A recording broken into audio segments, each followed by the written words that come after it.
Over the last few years, I've amassed what I can only call an arsenal of different wireless earphones. And the problem is there's none of these are perfect for me. There's always a flaw with them in some way. And it's come to the point where I actually don't use most of these. The one I use the most are the Powerbeats Pro, followed by the AirPods Pro, and then most of these I very rarely use. So I'll get into that a little bit later, but let me talk about this. These are the Beats Studio Buds. They cost $150 and they come in 3 colors. Now, the thing I like about these is that they seem to be a middle ground between absolutely cheap earphones and very expensive AirPods Pro, which are $250, but they also have features that are very middle of the road for sure. So this does have noise cancellation mode, which is which I'm interested in, and it also has the transparency mode. So right off the bat, this is better than the $150 AirPods you get, which are the normal ones, not the Pro one. So let's go ahead, open up the box, and look at what's inside. I will say this about the packaging: it's definitely not the same.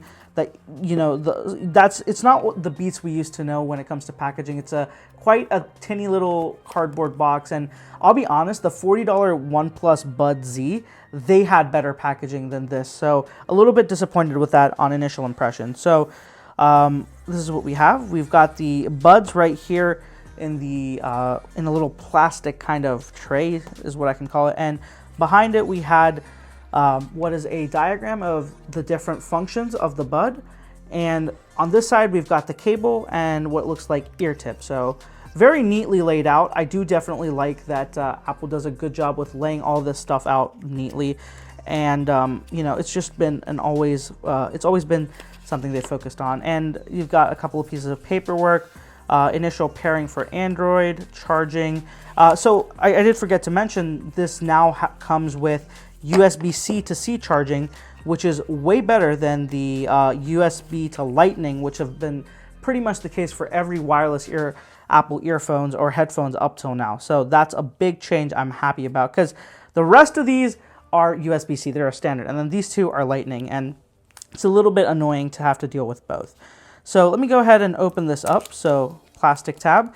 There's the matte black finished Beats Studio Buds. I'm sorry, I keep saying Powerbeats Pro because that's what these are called. So these are the Powerbeats Pro. And now let me explain to you something very quickly. Each one of these has a fatal flaw, which makes it so that I don't really use most of them for a majority of the time. So let's start off on this end. So these are the Samsung Galaxy Buds, the original ones. And the biggest problem I have with these are that the microphones are terrible, and the touch pads are quite annoying to get used to. The sound quality is, on all of these, the sound quality is good. The only time you can say it's not good is when you compare them one next to the other, then you start to find differences. But sound quality on all of them are acceptable. But definitely I found that the AirPods Pro were the best out of this bunch. Then we have the Galaxy Buds Pro, which have the same issue, which is these touchpad things are absolutely frustrating to use, and they don't stay in my ear either, which is disappointing. Then we have the OnePlus Bud Z. Now these are actually very interesting, and I didn't have a lot of expectations for them, but I like the size, I like the case, I like the way they sound, and the fact that they're $40 is very, very hard to argue with.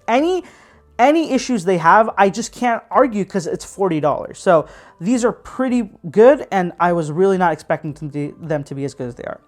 But I still don't like them because they just don't integrate with everything well, and there's a few other issues. But let's move on to the Powerbeats Pro. These are the ones I use the most, but the reason I don't use them all the time is because they're massive. Just look at the size compared to this. You could probably fit like 2 or 3 AirPods Pro cases within this one Powerbeats Pro case. Now, the thing I love about these is that you've got the wing, you know, the ear loop thing, so they never fall out. They're very comfortable to use, sound quality is excellent, and the battery life is honestly amazing, just crazy good. That's why I love that. Then there's the AirPods Pro, which I would have thought would be my top choice, but it wasn't, because they don't want to stay in my ear. They just don't. I've tried a lot. I've tried different wings. I've tried different tips, everything. It just doesn't want to stay. So kind of given up. I use it from time to time, but I don't use it as much as I should. So here comes the Beats Studio Buds. And I think this might potentially solve my problems and give me a middle of the road solution, which gets me the Apple integration I want, but at the same time also gives me fit and finish and everything else I've been looking for. So let me go ahead, open this up and pair it to my phone, and let's see what the process for that is like. So this one isn't using the same type of advanced chip as these two. This is using a more basic one. So you can't do iCloud switching, which is, of course, this is middle of the ground, so it's gonna obviously have some compromises. So they've kind of compromised on that instead of compromising on something like noise cancellation. So let's go ahead and connect these. So there's a little indicator light right there at the bottom. Here's the top-down view. And they're connected. Done. All right. So what I'm going to do now real quick is I'm going to listen to these, compare them to the rest of this group, come back and tell you guys if they actually solve this problem or not. So I spent a good amount of time trying out the Beats Studio Buds, and I have a few thoughts on them. So let's start off and talk about the design. And the design is actually something I've realized I'm not a big fan of. Just the shape of it isn't the best.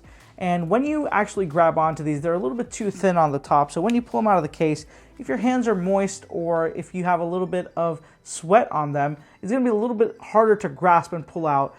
In addition to, the magnets on these are so strong that it just makes the entire thing a lot harder. Now the magnets being strong is actually cool because when you pop them in, they just sit right in and you have to like worry about them. They fall into place every time. And it's really good, so you don't have to like worry about if they seated right or not. So that's a good thing. You know, other Beats headphones I've used have had that problem where you've got to seat them just right, otherwise it doesn't work. Not just Beats, even you know, Samsung Galaxy Buds. You just got to seat them right sometimes. And this one you don't have to worry because the second you pop it close by, it goes right in and it's perfect. As I said with the design, just having this entire pad be a button is actually a pretty big flaw because that's the only grab point. And every time I pulled this in or out of my ear or I adjusted this in any form, I ended up hitting this button because how much of, you know, it's the only surface area and the entire surface area is covered with this button. So it makes it very difficult to adjust this without false, you know, touches, pauses. Now, it's okay if you're on a song or something, you know, worst case you pause it, but if you're on a call, you could end up hanging up on that call without meaning to, and that's an absolute no-no in my book. That's a very, very big fatal flaw, and I'm not happy about that. Moving on, let's talk about the fit. Now, the fit on these were actually not as good as I was hoping they would be. I was really hoping that these would change and they kind of would replace all the different types of earbuds I was using to kind of, you know, unify them into this one design, but unfortunately no. They have almost the same fit problem I have with my AirPods Pro, where they just don't want to stay in my ears regardless of what tips I'm using. I tried out all the tips. I found that the large ones worked the best for me, but even with that, it just constantly kept falling out, especially if I was eating, if I was talking. Just the movement of my jaw and my face immediately made it pop out of my ear, and it was absolutely frustrating to deal with that. And that just, again, a big issue. So if the AirPods Pro don't fit you, these probably won't either. So a fit issue was really very concerning to me. But again, this is very personal. This could fit you perfectly, because I know people who say that the AirPods are perfect for them and they never fall out, but it's never been the case for me, going all the way back to the wired ones that they initially brought out. Let's move on and talk about some of the features. So one cool thing about this is that it does have noise cancellation and transparency mode, just like the more expensive AirPods Pro. But I did notice that this definitely has a cheaper experience of that. You don't get that full-blown experience that you got on the AirPods Pro. The transparency mode is fine, but it definitely isn't as crystal clear, and there's just not as much throughput as there was on the AirPods Pro. And noise cancellation, honestly, I couldn't even tell the difference between it being off and on. The passive noise cancellation on this is pretty good, so that does a big part of it, but the active noise cancellation just didn't do that much for me. I could barely notice, and I tried a lot, and I compared it with the AirPods Pro 2.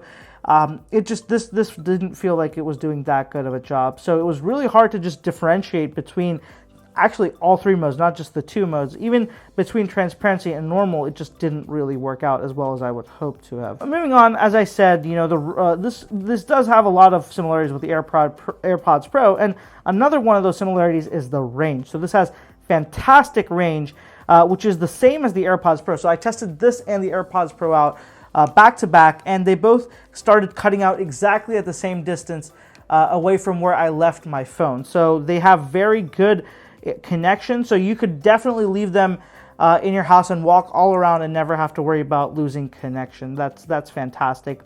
One thing that I did notice was that this doesn't have a sensor here to tell the phone to start, play, pause, or anything.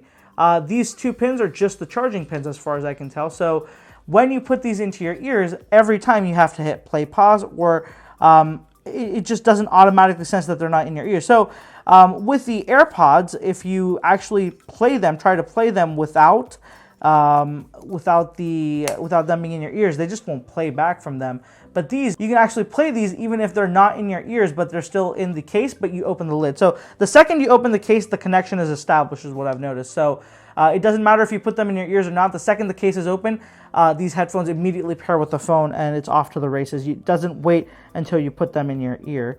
So I did kind of find that annoying because I do like the auto play pause when you pull it out of your ear. Because a lot of times I don't pause my music when somebody's talking to me or something. I just pull it out for a second, do what I need to, and then put it back in. So I do like that auto pause feature, which is missing on this. This does have the Hey Siri functionality, but again, it just wasn't as smooth as the AirPods Pro. It definitely was a lot more clunky and didn't feel as quick and fast to respond. And it does completely stop whatever you're listening to get through that Siri bit.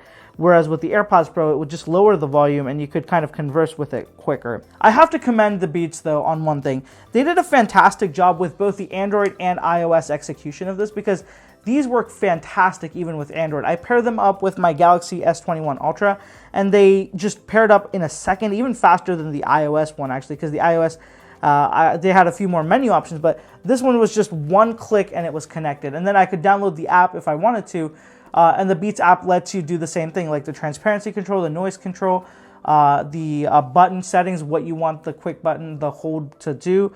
And it also shows you the battery indicator in your Android menu bar, which was fantastic. You know, that was a great execution on this. And then it also has USB-C instead of Lightning, which again just makes this a lot better of a choice cross-platform. It's a lot easier to recommend to both Android and iOS users. This definitely wasn't made with just iOS in mind, because they've actually removed a lot of iOS features or ecosystem features that other Apple and Beats headphones have, like automatic switching with iCloud devices and things like that.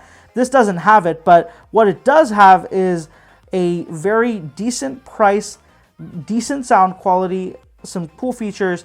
But I will say this, I don't think I could recommend these, because at $150, there is a lot of compromises you make. And if you spend $50 more, you can get the AirPods Pro now. They're very discounted and they're very easy to find for $200 because they've been out for a while now. So if you're looking to buy these, the only reason why I wouldn't recommend going for the AirPods Pro would be if you have an Android phone. An Android phone and you want just good connectivity, then these are great. But otherwise, for every instance, I think that the AirPods Pro is just the better product, and you're getting what you pay for that price. So that's it for these Beats Studio Buds, man. I really wish there was more to say. I had a lot of hopes on this, but it just didn't reach what I was trying to, you know, get it to be. Like, it just didn't feel as complete as some of the other Beats products do.